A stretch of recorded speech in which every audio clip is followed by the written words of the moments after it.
Assalamualaikum warahmatullahi wabarakatuh. Robbi shrah li sadri wa yassir li amri wahlul 'uqdatam min lisani yafqahu qawli. Amma ba'du. Setiap orang tentu saja ingin memperoleh keberkahan dalam hidupnya di dunia ini. Karena itu, kita selalu berdoa dan meminta orang lain mendoakan kita agar segala sesuatu yang kita miliki dan kita upayakan memperoleh keberkahan dari Allah SWT.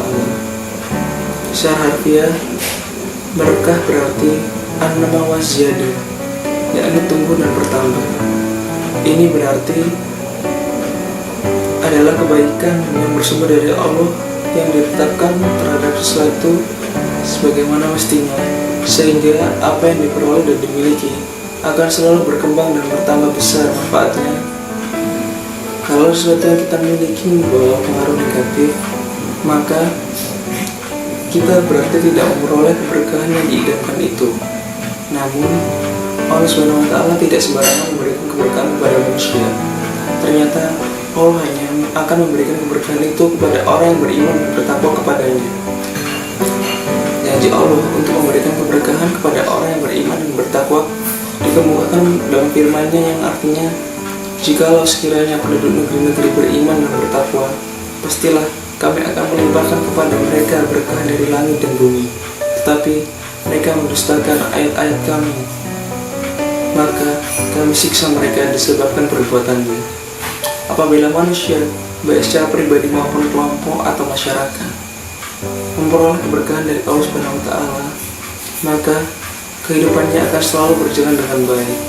Rezeki yang diperolehnya cukup bahkan melimpah, sedang ilmu dan amalnya selalu memberi manfaat yang besar dalam kehidupan. Disinilah letak pentingnya bagi kita memahami apa sebenarnya keberkahan itu, agar kita bisa berusaha semaksimal mungkin untuk meraihnya.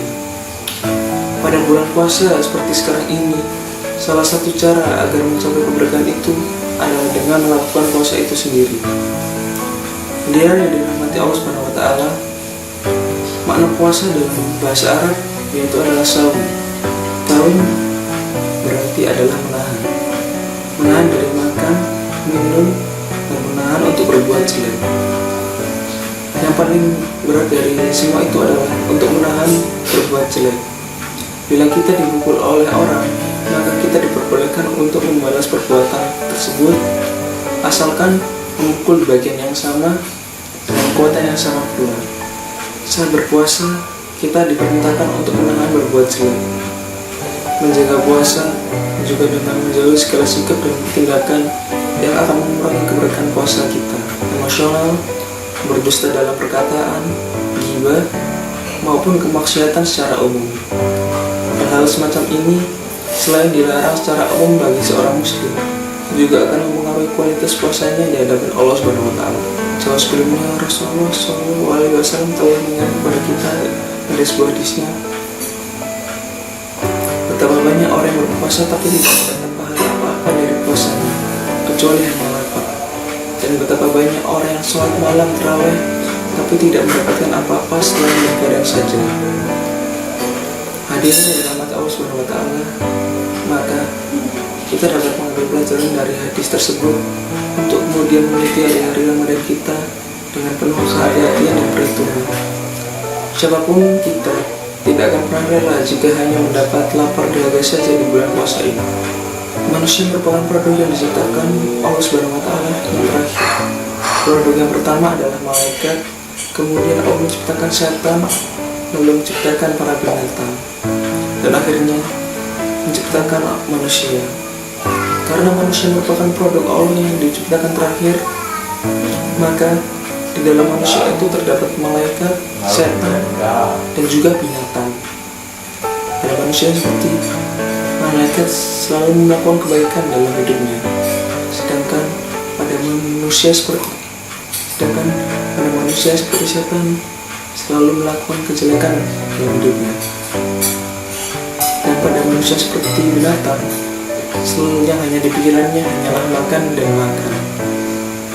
Pada bulan puasa seperti sekarang ini, kita disuruh untuk selalu menyerupai malaikat karena telah dijelaskan pada sebuah hadis Barang siapa yang menyerupai suatu kaum, maka dia termasuk bagian dari mereka.